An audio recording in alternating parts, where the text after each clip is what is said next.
на сите, 9 октомври 2019 година. Добар ден. Добар ден, ја снимаме оваа емисија, рекол во средината на неделата. Сепак ќе биде емитувана во понеделник, значи некаде тамо 13 октомври.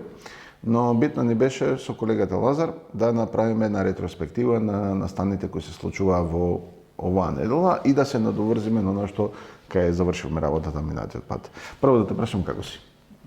Фала на прашање. Многу добро. 4+. 4+. Скоро одлично. Тоа е добро. Да. Секојаш има место за напредување. Секојаш за напредување, точно. Добро.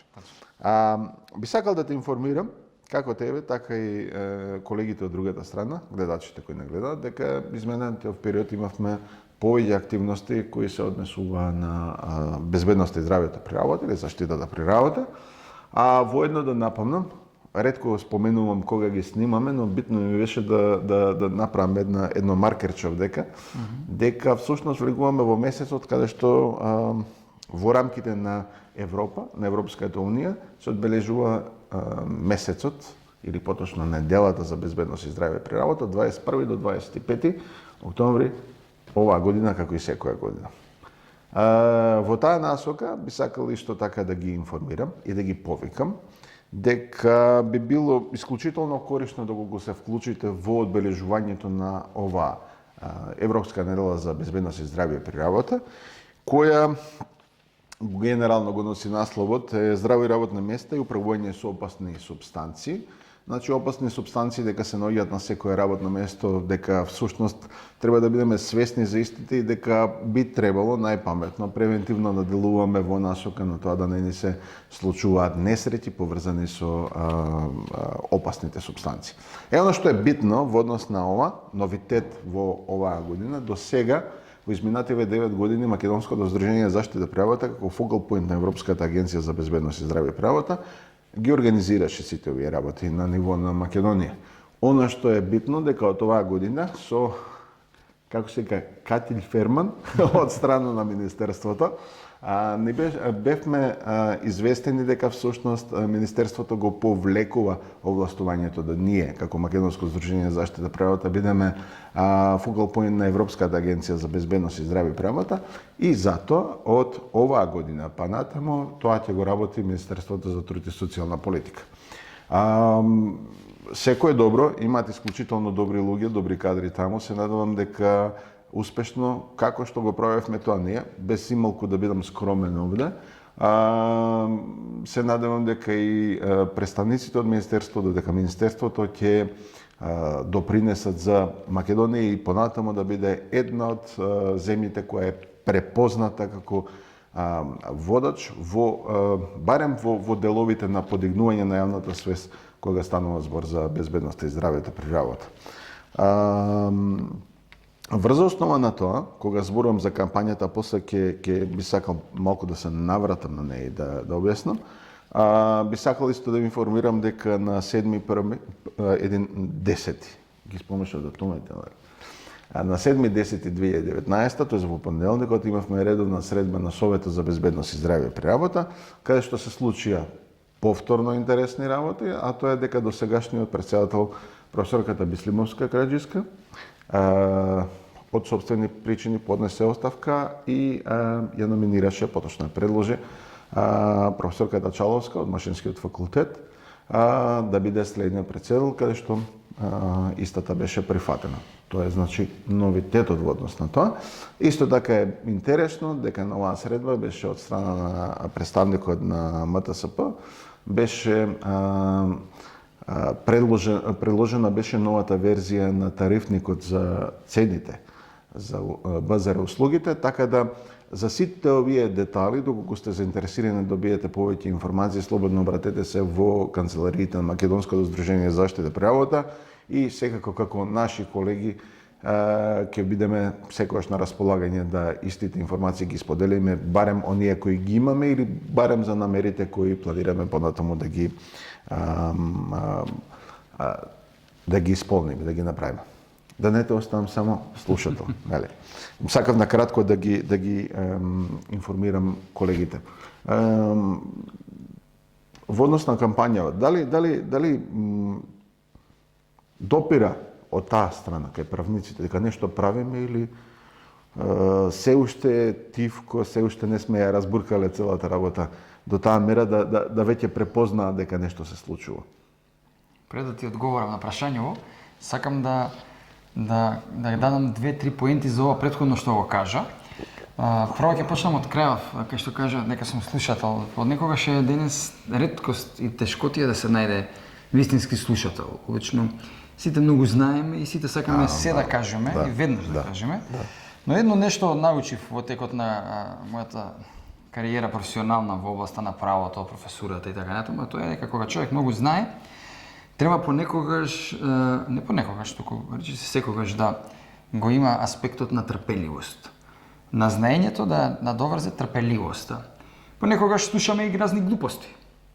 Почесто? На работно место, надвор, па и дома, секаде, нели, во друштво и така натаму. Меѓутоа, склони сме кон носење веднаш на судови и перцепции, дотолку повеќе ако знаеме дека некој кој што е спроти нас, се да речеме разговараме на одредена тема и кажува глупости, веднаш сакаме да го побиеме. Не, слушај, не е така, ја да ти кажам, вака е. Но мислам дека ни фали една друга мудрост, а тоа е да се сослушуваме малце повеќе и кога знаеме нешто, да полека во една друга атмосфера го изнесуваме тоа што го знаеме. Што се однесува до ова за опасни супстанции, додека зборуваше се насмеав, значи за здрави работни места во контекст на сега ќе ти кажам зошто се насмеав. Знаеш ли која е најопасна супстанција хемиска, токсиколошка, која што може да се јави на работно место? Ти си еве, например, во тој дел инженер. Сам трики прашања го осеќаш. Дали да западна века, знаеш како века. Ај не западно, да ти кажам. Не е хемиска. Најопасна супстанција, токсин е ако ти е загадена душата. Токсикологија на душата. А ти пак одиш на делот на спиритуалноста. Така знае може и да го загади работното место, кога некој има загадена душа. Од тоа што лежи во душата, во срцето излегува на уста. И ако замисли имаш колега, колешка, на работно место, бидејќи зборуваме, со таква некоја композиција внатрешна, токсиколошка, загадена, и тој го манифестира, го зрачи околу себе на работно место, вамо таму. Така да, хемија постои, ама постои една друга токсикологија, со која што многу често ние во Македонија се соочуваме во рамките на работните места. И во однос на прашањето, дали се размрдуваат работите во правниот дел, се размрдуваат, меѓутоа можеби не доволно колку што јас би сакал да се размрдуваат, бидејќи во овој дел јас работам колку што можам, колку што Господ ми дава сила. Знам дека ти работиш од твоја страна, има и други луѓе кои што работат. Меѓутоа чинам дека има многу повеќе работа. Работа има многу, а работници има малку на ова поле. И ни фалат работници, ни фалат луѓе кои што ќе застанат рамо до рамо со мене, со тебе или ние со нив и со другите сите заедно, да овие моменти на безбедни работни места, на активности кои што се спремат, кои што се прават да се работат заедно. Инаку воспротивно партикулазацијата на системот, на односите, на процесите, штети на визијата и целта која што ја имаме, барем јас ја гледам, ја знам дека и ти, бидејќи сме разговарали, дискутирали во некои претходни емисии, а тоа е да имаме да дојдеме до безбедни и здрави работни места за потребите на македонското општество, односно економија, за потребите на македонските работници, односно граѓани, по македонска мера, би рекол, која што ќе биде еден наш уникат и ќе биде едно наше, да речам, решение кое што ќе води кон на крајот на денот кон достоинствени работни места. Безбедни работни места како дел од концептот на достоинствени работни места. Сега на 7 беше достоинствени работни места. Светски ден за достоинствени работни места.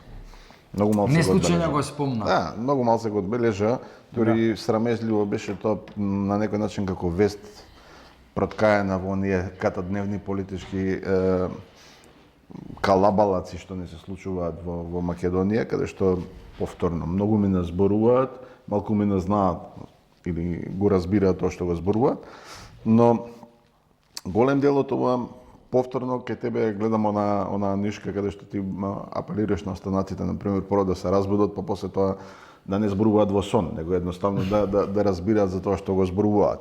Апропо тоа, јас споменав дека всушност сите овие работи ги правиме или кампањи или комуникација со луѓе, агитирање на разни страни. Затоа и те прашав дали колегите правници како ја гледаат целата оваа проблематика, заради тоа што статистиката е неумолива. Потврдувањето на безбедност и здравје при работа или несреќи на работа е неумолива. Јас лично за понеделникот, пред да отидам на седница на Совет за безбедност и здравје при работа, буквално споделив 4 нови несреќни случаи кои се случија во Македонија само за време на викендот. Огромен број на овие оставаат, да кажеме, така трајни последици да мислам дека е многу тешко или многу сизифовски да дојдеме до ситуација да барем малку ги помрднеме работите напред. Не дека ќе се откажеме, не се откажуваме. Ќе ги продолжиме да ги правиме. Но она што би сакал, например, кога разговарам дури со тебе, но и со останатите, е да го најдам начинот кој во суштина ќе ми извади мене од комфортната зона на преска го рече самозамисленоста, на тоа што кога го комуницираш со некои други, сметаш дека и тие другите го примаат, го восприемаат, дека го разбираат. Како всушност тебе како пример, како би требало ние да дојдеме и да настапиме во однос на комуникација дека превентивата е навистина број 1, а не последицата и броењето на жртви на работното место? Како да настапиме? Ние веќе настапуваме. Генерално, не само јас и ти, него генерално. Генерално, како национална, ја би рекол политика, како политика на превенција наспроти политика на санација на повреди и професионални заболувања. Всушност, знаете како? Треба да се излезе, ти многу добро спомна, од делот на комфортната зона и од зборови, декларации, муабетења и така натаму, кои што секако се потребни, да се работи во делот на конкретни чекори. За тоа на национално ниво се знае кои институции ги имаат алатките, инструментите кои што може да помогнат за реализација на овие. И па зашто не користат тогаш? Јас реков, знаеме кои институции државни имаат алатки тоа да го прават. Да, но тоа не значи дека државните институции, луѓето внатре, административни службеници или се, раководители или се, кои да се, дали ја имаат визијата, тоа не значи дека ја имаат визијата и целта. Но тоа е првиот чекор. Ако народ без визија е народ без цел, изгубен народ. Тоа да го знаеме и како индивидуи. Ние ако немаме визија цел, ако не знаеме кон што се стремиме, значи ние талкаме, лутаме. Втора работа е може да имаш ти визија, можеш да имаш одредена цел, да не знаеш како тоа да го направиш. Имаш нешто, знаеш што треба кон што целиш, меѓутоа како да се направи. Ја мислам дека во овој наш случај ти сега праша зашто не искористуваат. Не знам зошто не искористуваат. Не ми е јасно и мене. Освен некои човечки моменти, друго не можам да сватам и не насакам да се занимавам со тоа. Секој за себе ќе си дава отчет еден ден. Меѓутоа, моментот е што треба некогаш човек да излезе од себе. Да излезе од тоа што како момент и да направи еден исчекор повеќе кој што би значил соработка, кој што би значил подавање рака, кој што би значил обединување и работење во заедничката цел, за заедничката кауза. Тоа да се направи, тоа не се прави со мерки, посебно не со репресија, туку тоа се прави, ти можеби сега ќе ми кажеш пак ти за кој зашто ти за тоа, ама ја пак ќе морам да го кажам тоа се прави со внатрешно балансирање кај индивидуата. Ако си ти во одредена ситуација повикан да ги имаш алатките, инструментите како тоа да го направиш, а не го правиш, прво треба да се приспиташ себе си внатре, зашто ти тоа не го правиш. Зашто ако имаш ресурси, ако имаш потенцијал во околината, не го искористуваш тоа. Да, ма гледај, секоја работа ќе си дојде на своето место, подоцна или порано. Се си има свое време под небото, тоа да не Така, забораваме. ама заšto мене ми е исклучително чудно дека ти не бе, Да, на многу пак, сум пак чуден во многу нешта. не реков ти, него Аха, чудно ми дека е тоа рече ти. што ти што го споменуваш делот кој што останатите на некој начин се обидуваш не знам, да ги разбереш, дека всушност кога ги поседуваат луѓето кои ја разбираат проблематикава, доаѓаш во ситуација да ги разбереш ти нив зашто тие всушност не ги користат. Но не си. Спомена политики. Кога спомена политики би сакал да меѓу другото чисто онака не информираш во однос на еден друг документ кој од МЗЗП го направив. Всушност се однесува на предлог политики, всушност и за реформа од областа на безбедноста и здравјето при работа, кој што во суштина го направивме во рамките на Македонското здружение за заштита при работа. Самиот проект е финансиран од Европската унија и автор на делото е професорот доктор Агим Шакири, а коавтор сум јас барем на оние делови. Кога го прочита, чисто онака кој Знаеш што од нас забележав? Што виде? Прво честитки за оваа убава монографија, навистина недостасуваше. Честитки до колегата Шакири и до тебе како коавтор.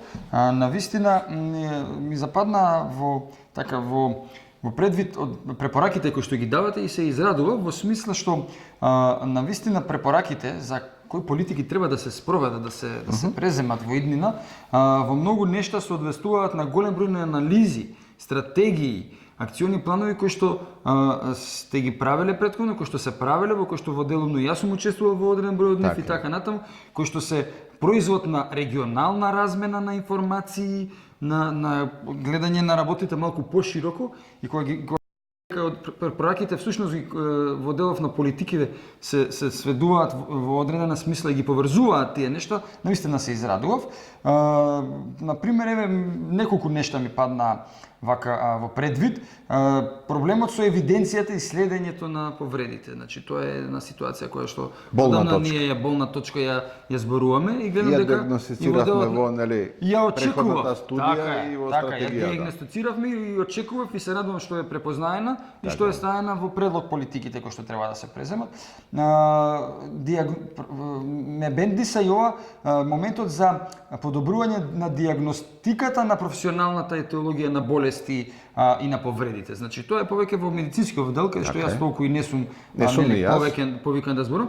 Меѓутоа тоа што да видиме дека ни фали. Да, тоа што интердисциплинарно може да поврзува мојава област со областа на медицината и здравството, навистина сметам дека во диагностицирањето има простор за подобрување, за нови методи, нови активности, нови акции во тој дел.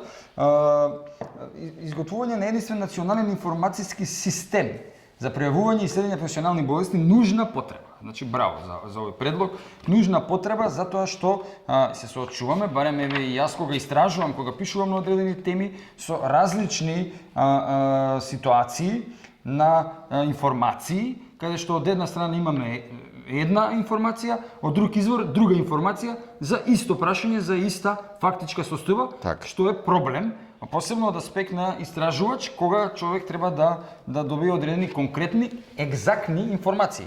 Понатаму давате одредени препораки за евидентирање и регистрирање на сите повреди на работа и професионални болести со функционални регистри за повреда на работа и професионални болести.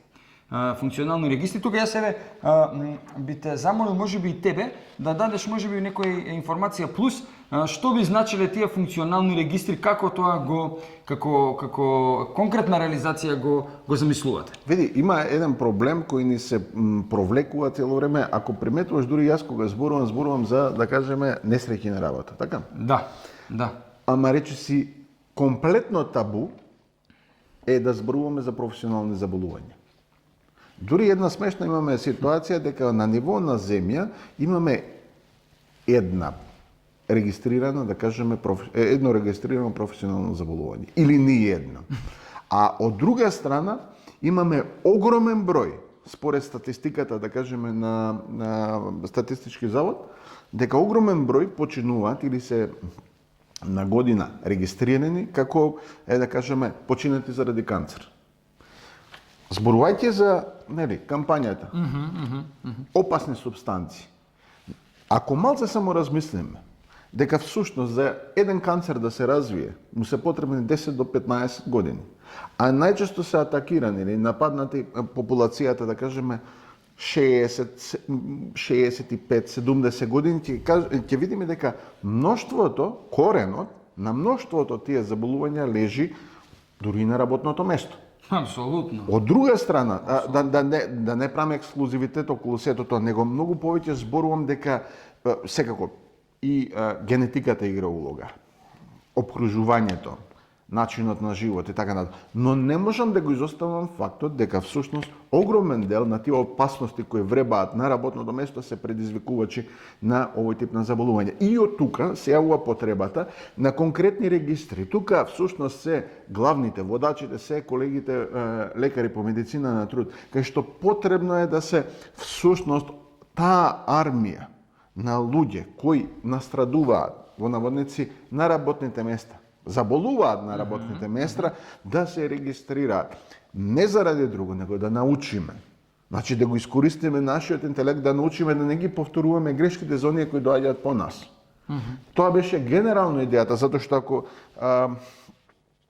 ако дозволиш да дури поминам на некој од оние недостатоци, ќе видиш дека ние утврдивме дека имаме недоволна свест и кај оние кои всушност се професионалци, значи од нашата страна, но и оние на кои се обраќаме ние. Ние често пати се загубуваме во таа некоја спирала да само номинирајќи се дека зборуваме во нивно име, ние всушност забораваме и нив да ги искомуницираме. Затоа ни е генерално потребно. Тука воедно ќе престанам, зашто после ќе сакам да ти земам пак да се навратам на кампањата и така на крајот да испратам една порака. Но генерално ни е потребно што е возможно повеќе луѓе да зборуваат за оваа проблематика. Да не ја правиме ексклузивна, елитистичка, да кажеме, безбедност и здравјето при работа, бидејќи таа не се однесува за мене. Таа се однесува за секој оној кој го изнајмува својот труд. Ако се навратиме на делото, ние први емисии кои ги правевме за трудот. Значи да секој оној кој го изнајмува својот труд, кој го нуди својот труд на пазарот на труд, се однесува токму на него, токму на нези. Кога зборуваш за свеста, дека и некои внатре во системот на базара професионалци или слично немаат таа свест или работодавачи или така натаму, немој да мислиш дека сте единствена професија каде што од внатре луѓето кои што ги туркаат работиве понекогаш им недостасува одредена свесност. Тоа го има во сите професии, па дури го има и во, да речеме, во академијата, значи во професурата, кај на професорите така натаму, каде што без разлика да не се лажеме, титулата, дали си професор, учител, академик, доктор, некој ваков, онаков, медицина или по некои други науки, не значи дека ти имаш свесност, продлабочена свест и open mind, open heart, open will.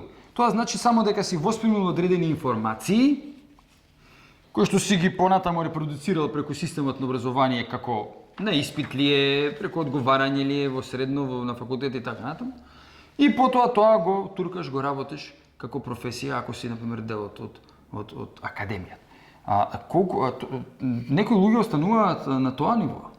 Вториот степен е информацијата да ја обработиш на едно друго ниво, но сега таа е веќе друга тема да не влегуваме, има и трето ниво. Што се прави со самата информација. Така да јас сум забележал многу вака, да кажеме, начитани луѓе, а несвесни луѓе. И тоа е интересен феномен. Така да не те чудат тие нешта. Значи, едно е да имаме ние информации, друго е како ние тие информации понатака ги користиме и ги употребуваме, дали ни се за добро или ни се за лошо. А во однос на ова што го како предлог политики кој што ги направивте со колегата Аги, ми забележав и уште нешто што ми остана така во погледот, а тоа е унифицирање на методолошката рамка во однос на тоа кога се што и да се прави, дали е за евиденција, дали е за препознавање и така натаму, и тоа на ниво на европските стандарди и на меѓународните стандарди, што особено ме бендисува, особено во контекст на претходната емисија кога зборувавме за изготвување на една анализа која што ќе има всушност методолошка издржаност пред се, а и содржинска која што ќе може да даде. Така да методологијата дефинитивно е битна работа. Ти благодарам тогаш. Само да не заборавам да споменам дека овој проект го спроведувавме заедно со ССМ и со ОРМ, Организација на работодавачи и Сојуз на синдикати на Македонија. И користејќи оваа прилика, изборувајќи во насока на месецот за безбедност и здравје при работа октомври 2019, чисто само да споменам дека да се надоврзам на она што го почнав и на почетокот. Мене исклучително важно ми е да што е возможно поголем број на организации, на луѓе, на работодавачи, на други струки зборуваат за безбедноста и здравјето при работа и да ја применуваат. Во тој дел сме многу слични со размислувањата. Се слагам во тој дел со тебе, те поддржувам. Патот на успехот во многу нешта зависи од тоа колку ние заеднички тимски работиме, дали имаме изграден тимски дух. Така, ама знаеш што ми е мене битно? Нека не вклучувате нас. Значи, мене и тебе нека не го зборувајте. Значи, работете. Што е возможно? Нема чисто само заради поздравување. Значи, денеска почнува една конференција во Охрид која се однесува и организира другото Сдружение за безбедност и здравје при работа. Ја прават и организираат во согласност или во соработка со академската сфера и така натаму. Правете. Значи, не застанувате, правите уште повеќе. Правете ги редовни, правете ги онака како што вие размислувате, но зборувајте. Немојте да ги спуштате стандардите за начинот на кој треба да се комуницира, апропо она што го зборуваше претходно професорот Јовевски. Значи, исто така во оваа недела се случи уште една обука. Правете ги, луѓе. Значи, не застанувате, работете ги и работиве и се во насока на подигнување на генерално свесноста не само кај стручните лица. Заборавајте дека целна група се само стручните лица. Можеби се таа најлесната, но најтешката целна група се оние работници кои се чувствуваат, барем според едно истражување кое го правеше Македонското здружение за заштита на работа, не им е позната безбедноста и здравјето при работа. Значи не знаат за што станува збор. Затоа приклучете се уште еднашка. Ве поканувам кон кампањата за здрави работни места, поточно управување со опасни супстанци. Начинот како тоа можете да го направите, секако да не ве заморувам со детали, контактирајте не, секако дека ќе ви помогнеме. На крајот на крајвите, се тоа што ќе го направиме, ќе го искомуницираме во Европската агенција за безбедност и здравје при работа и ќе допринесеме до зачувување или одржување на онај позитивен пример за како македонското општество се справува, барем кога станува збор за кампања на микросредина со безбедноста и здравјето при работа. Ќе бидам задоволен оној пат кога нема да имаме ниту една несреќа на работното место, кога нема да имаме ниту еден професионално заболен, кога ќе можеме едната година да речеме дека оваа година успеавме. До тогаш, завршен збор. Завршен збор. Многу работа изнакажа, веќе ги даде си главните поенти. Јас, како и секогаш уживам во разговорот со тебе, така спонтан, не договорено предходно, доаѓаме, застануваме, зашто ќе разговараме и отвараме тема и изборуваме, така е. И честитки уште еднаш ви поздрав до колегите кои што почнуваат денеска со конференцијата, кој што почна, односно кога ќе се емитува емисијата веќе ќе бидат завршени. Така да за волја на вистината јас сум поканет, меѓутоа заради обврски други професионални семејни не ќе можам да присуствувам на конференцијата и посакувам успешна работа на сите присутни кои биле таму и успешно да завршат, се надевам. И да ти кажам, многу се повикани, малку се одбрани. Кога треба да бидеме повикани, ќе бидеме повикани. Ме сеќаш? Да. Така да ја во тој дел воопшто, како да кажем, наше е да си јас, ти, другите, сите ние да си ја туркаме работа. Така е. Ако можеме нешто да направиме повеќе заедно, би било одлично. Ако не, До нас е. Би Не било до штета. другите. Би Не било до штета. другите. Да. Не прави зло, прави добро, работи во насока на професијата и заштити го тој до тебе. Вреди. Поздрав. Поздрав. Симе ме подсетува дека треба да направиме. Претплатете се на нашиот канал, Да. кликнете лајкче на социјалните медиуми и останете со добро, со здрави. Уште еднаш, пријател.